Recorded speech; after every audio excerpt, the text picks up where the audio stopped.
I've always been different. Not because I was born that way. It's by choice. Just thinking about being like everybody else gives me an overwhelming sense of anxiousness. I just have this innate desire to be different.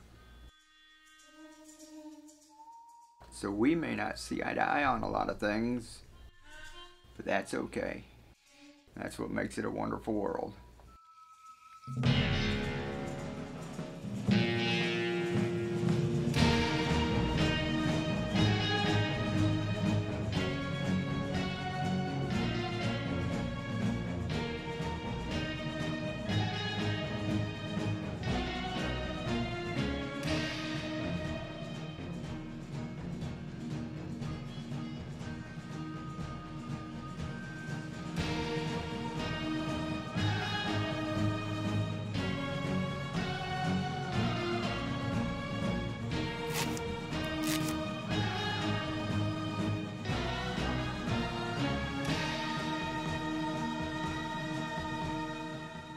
Keep on growing.